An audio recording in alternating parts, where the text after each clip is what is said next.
Good morning, students. So in earlier class we seen that how the design of IC engine cylinder is done. So in the today's class let us see another important component in IC engine, that is a piston. So we know that the main function of the piston, so where is the piston is located and what is the main function of the piston, that you already know. So but you can go through the main function of the piston and what are the various materials used for the piston. So before going to the design, clear? So first of all, what is the main function of the piston? If you are associated with, if you observe in this image, so piston is assembled inside the cylinder. So it is a reciprocatory component inside the cylinder. So whenever the piston moves from TDC to the BDC, it creates suction. So that will allows the air-fuel mixture or air in case of diesel engines. So inside the cylinder, and after combustion process, the exhaust gases, that whatever the leftover gases inside the cylinder, that can be removed by means of the movement of the piston from BDC to the TDC. So that is the main function of the piston, and also so the whatever the impact that comes out from the explosion process, that will be imparted upon the top surface of the piston here. So this is so that in order to accommodate, that is in order to provide a combustion process, so you can provide a combustion chamber and upon the surface of the top surface of the piston. So here, so that is the main function of the piston, that will takes in the impact from the explosion process, that is the maximum gas pressure, and it can transfer that particular energy from that combustion process to the rotation of the crankshaft by means of connecting rod. Clear? So here the piston is also directly exposed to the combustion process because we are providing a combustion chamber upon the piston top of the piston head.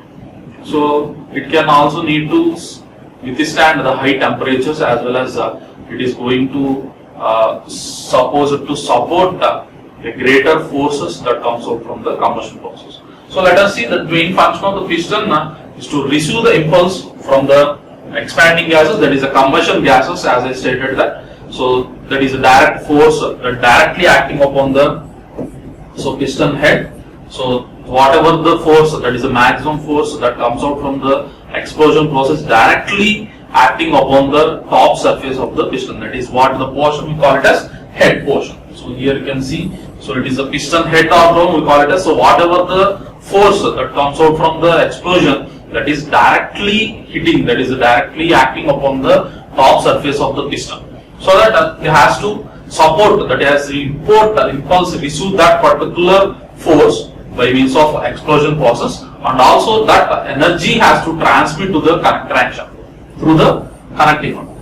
So that is the main function of the piston, as well as so due to the combustion process, the high temperatures, that is it is subjected to elevated temperatures, so that very much amount of heat is generated, so that amount of heat has to be dissipated towards the cylinder walls by means of these pistons. So that is the secondary function. The piston can also disperse, that is a dispenser, the heat comes out from the combustion process towards the cylinder walls from the piston, that is here the combustion process can take place. So whatever the heat that comes out from the temperature that comes out from the combustion process, that can be dissipated towards the cylinder walls, that is from here to the, so this is the combustion process, from here the heat has to be dissipated towards the ends of the piston, that is circumferentially it has supports to the cylinder walls, so that heat has to be dissipated by means of the piston. So here the piston can takes the impact of the explosion process, that is a total force that comes out from the explosion process,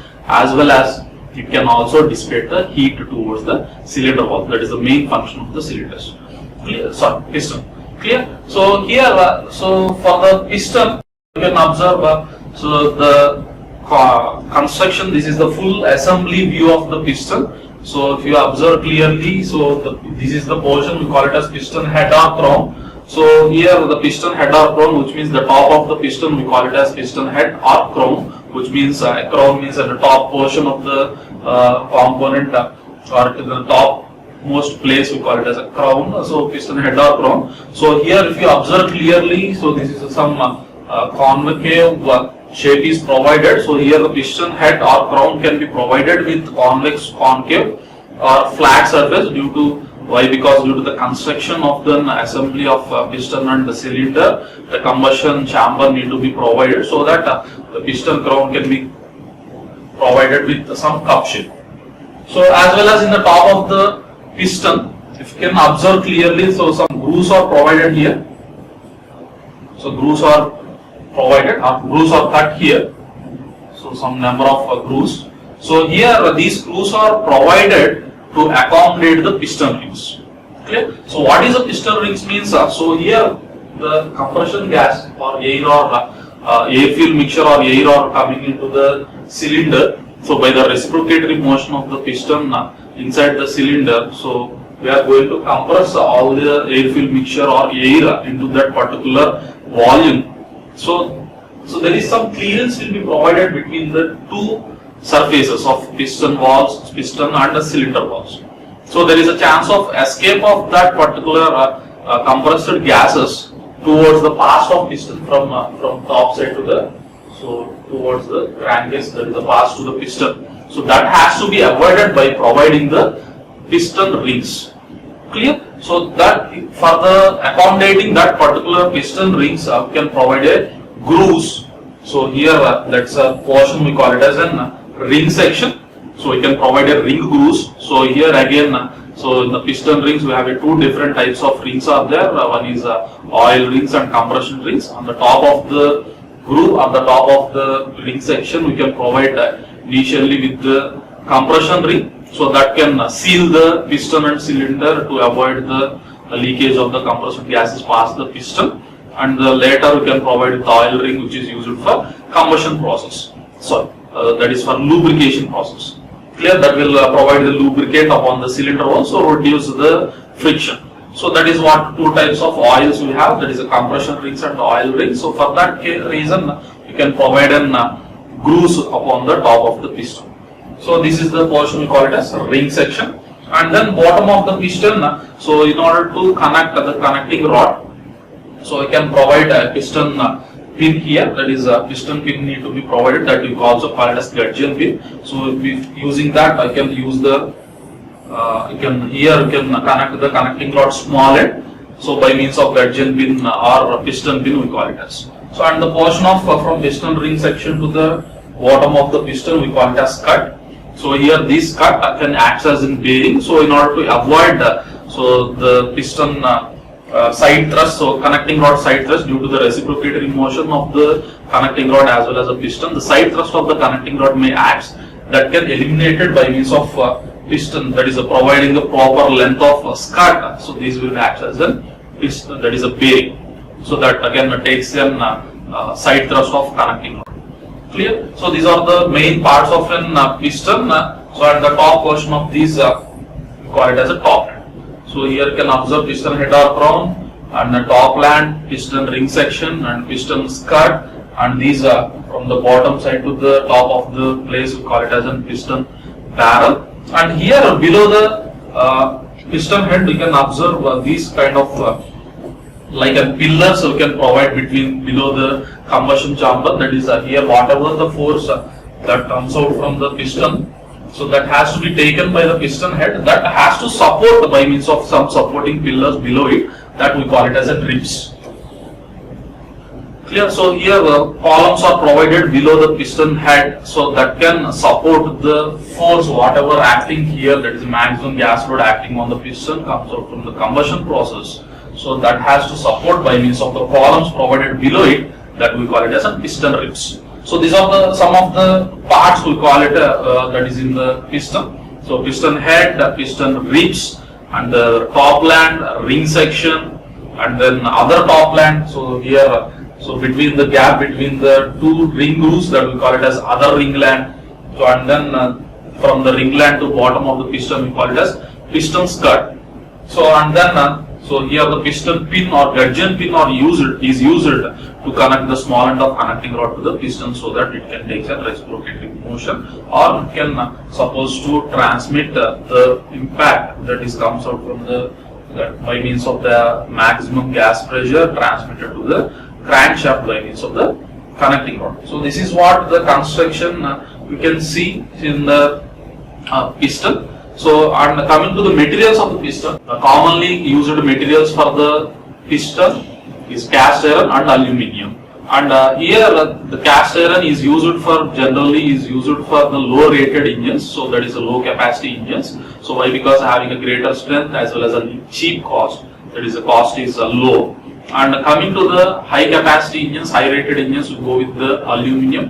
Why? Because it has an less density compared to the cast iron, so that mass is low compared to the cast iron, so that it can reduce the inertia forces, as well as these aluminium can also have the capability to transmit a greater temperature, that is greater heat from the combustion chamber to the cylinder walls, that is the heat dissipation quotient is very much higher, that is 5 times is greater than the cast iron, so that heat can be easily dissipated to the edges of the piston to the cylinder walls. So generally these aluminium alloys can also be coated with some other surface aluminium alloy material to increase the strength. Why? Because at higher temperatures, even though the aluminium having the advantages, but it has an own disadvantage, that it is reduced its strength, that is 50% of its strength when it is operating beyond the 350 degrees centigrade, so that we can provide coatings upon the piston material using some other aluminium alloys to increase its strength in order to operate at the elevated temperatures. So both of them having their own advantages. So, but the aerospace applications, all the materials that you are going to use is aluminium alloys only. Why? Because due to its low weight, as well as having their own advantages of heat thermal dissipation coefficient is very much greater compared to the remaining materials. So that the cast iron is used for general commercial vehicles, so as well as low rated engines, and then aluminium alloys are used for aerospace applications, is greatly used for aerospace applications. Clear? So these are some of the majorly used materials for the piston. And coming to the design considerations of the piston. So as I stated that the piston is directly that is exposed to the combustion process, it is going to take that whatever the impact that comes out from the explosion process, that is acting upon the top surface of the piston, that is at the piston head. So that the piston head as well as the piston should have enough strength to withstand that particular forces to resist, so that so whatever the designs we are giving, the piston head should have a greater strength. So this is the first thing, that is a greater strength. So for the high gas pressure, as well as it should provide with minimum mass to minimize the inertia forces. And then as I stated that so the heat, whatever the deliberated heat at the combustion process, should as quick as possible it should dissipate quickly towards the cylinder walls, and then it should provide a bearing area to reduce the wear. So with the minimum wear we need to design, and it should form effective gas leakage, so that is by means of providing a piston rings, proper dimension of piston rings that can avoid the compression as well as lubricating oil to leak, that is a compression gases to leak past the piston, and the lubricating oil top of the piston that can be avoided, that is a sealing of the cylinder, proper effective sealing of the cylinder.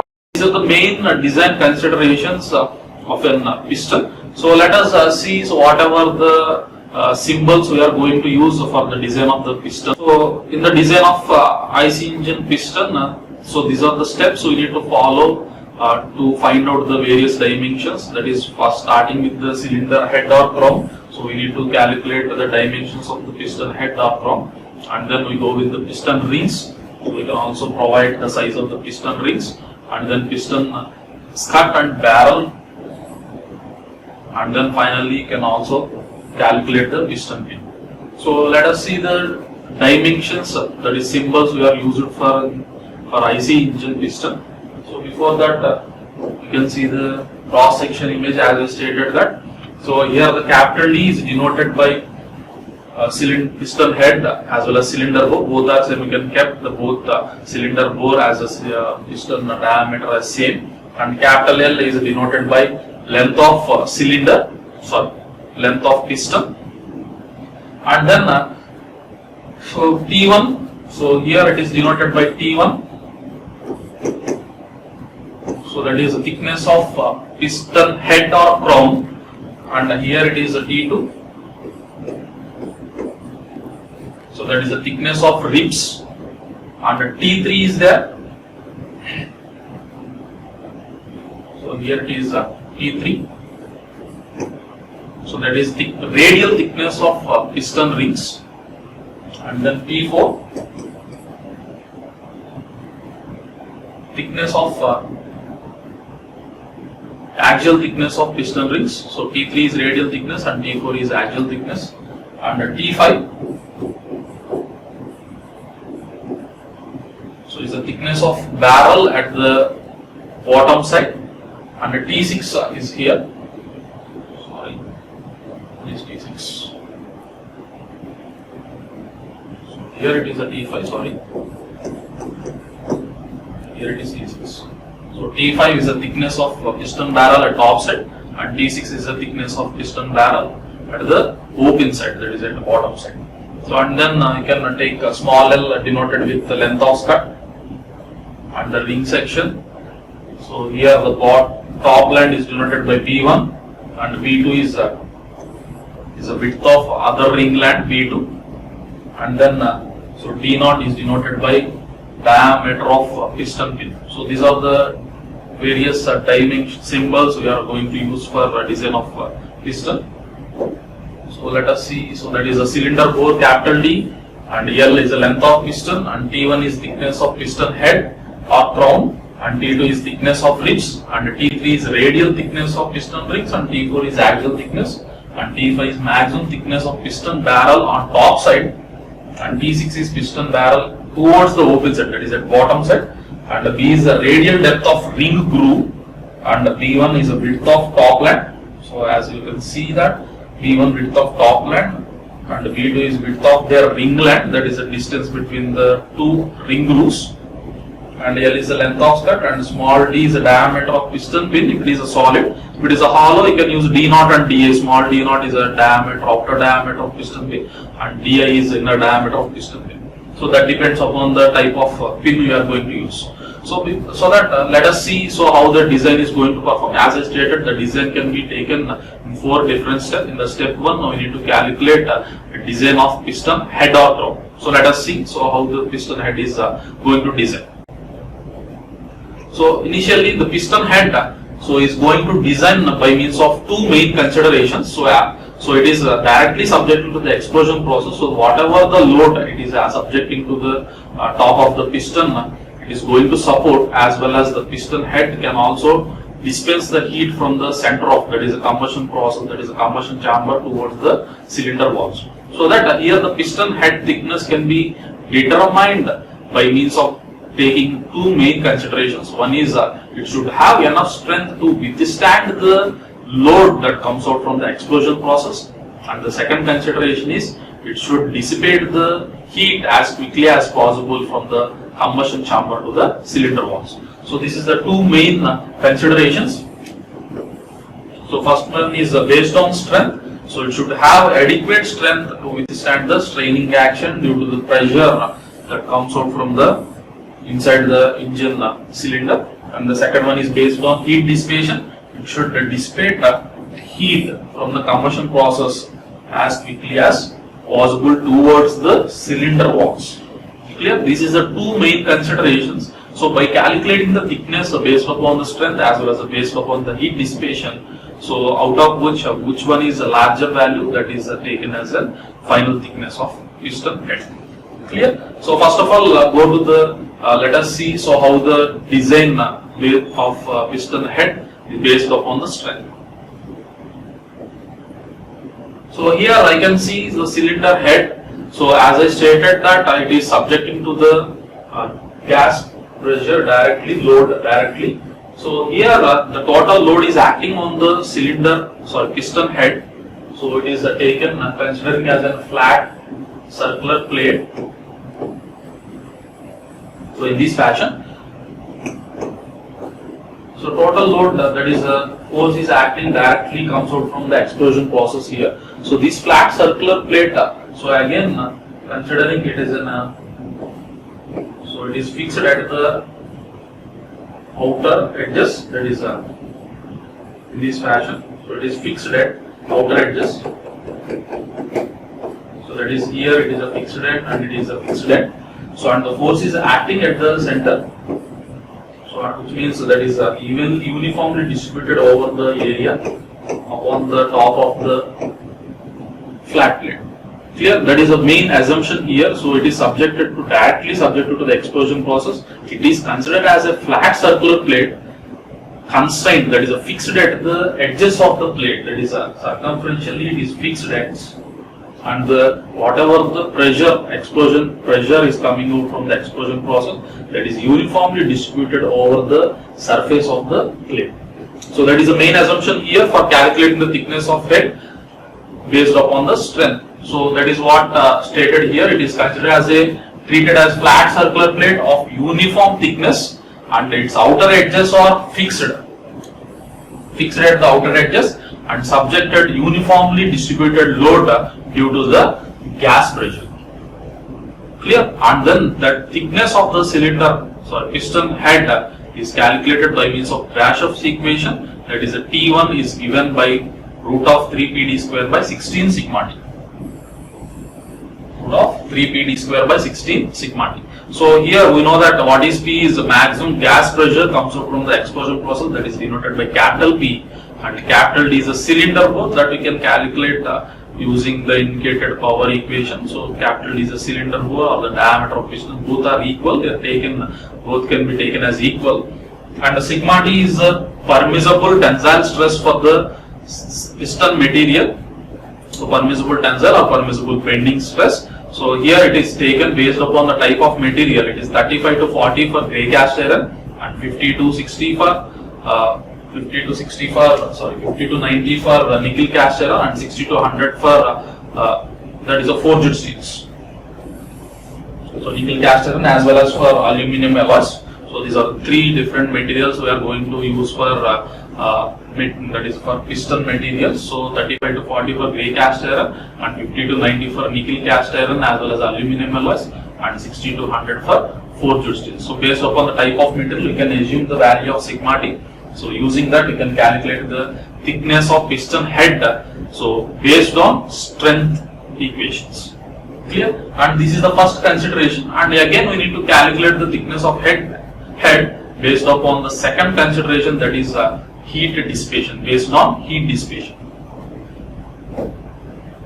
And based on heat dissipation, so it is should dissipate the heat as quickly as possible from cylinder, that is a combustion chamber, to the cylinder walls, that is from center of the piston. So obviously the combustion chamber can be located at the center of piston, or otherwise you can assuming that the combustion chamber is provided in the center of the piston, so that from the center of piston to the edges of cylinder walls or the edges of the piston. So that here you can take the equation. So again it can be considered as a flat circular plate, treating as a flat circular plate. Whatever the assumption in the previous case we are taking, the same case we are taking here. It is a flat circular plate again. So it is subjecting to the heat at the center. So that should dissipate towards the edges. So and the temperature, that is the thickness of piston head, is given by T1 equal to 1000 H by 12.56 K into EC minus TE. So what is H is that is the total amount of heat flow through the cylinder is called as H. In kilowatts we need to write. So here that is multiplied by 1000. So H is the total heat flow through the piston. And K is the thermal conductivity of the material. So whatever the material you are taking, so that is considering, so that is in kilowatts per meter per or watt per meter per degree centigrade. So based upon the material, the thermal conductivity of the piston material is changes, that is what K. So it is taken 46.6 watt per meter per degree centigrade for cast iron material, or it can take 51.68, that is 51.25 for grey cast iron, and it is taken 174.75 for aluminium alloys. So clear, so that is a 46.6 for grey cast iron and 51.25 for steel and 174.75 for aluminium material. So this is the thermal conductivity. So that is what K is. And Tc minus Te is the difference of temperatures from center of the piston to the edges of the piston. So here the greater the amount it can dissipate, the difference may be less. So for the cast iron material, the difference of temperature from the center of the piston to the edges of the piston is given by Tc minus Te equal to 220 degrees centigrade for cast iron, and it is taken so 75 degrees centigrade for aluminium materials. Clear? So that is what H is the total heat flow through the piston, and the K is the thermal conductivity based upon the type of material, and the Tc minus Te is the temperature difference between the center to the edges of the piston. And how the total heat flow can be calculated, that is given by M into, that is based upon the higher calorific value of the material, that is a higher calorific value of the fuel, and the mass of the fuel we are going to burn in the combustion process per Vp, and then can multiply by brake power. So that is,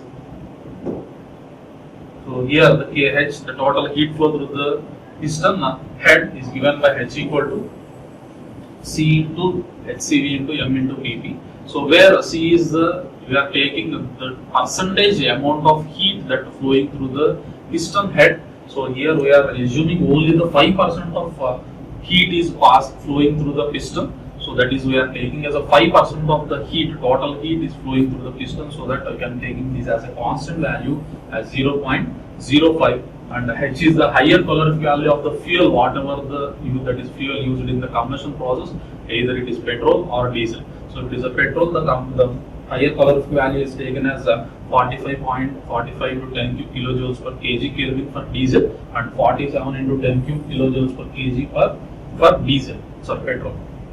Clear? So based upon the type of fuel it is we are going to use in the cylinder, the higher calorific value may varies. So and then M is the mass of fuel used per kg per Vp, that is brake power. So mass of the fuel in kgs per amount of 1 unit of brake power, and Vp is the total amount of brake power that is the engine is going to develop in kilowatts. You can substitute, you can get the total amount of heat that flowing through the piston. Clear? So C is that is only the portion of heat flowing through the piston head. We are taking only 5% of total heat that comes out of the combustion process, so that we can take the constant value of 0.05, and then HCV is a higher calorific value. So that is based upon the type of material, 45 into 10 cube kilojoules per kg Kelvin for diesel, and 47 into 10 cube for petrol, and M is the mass of fuel going to use per Vp, and Vp is the brake power, that is total brake power is going to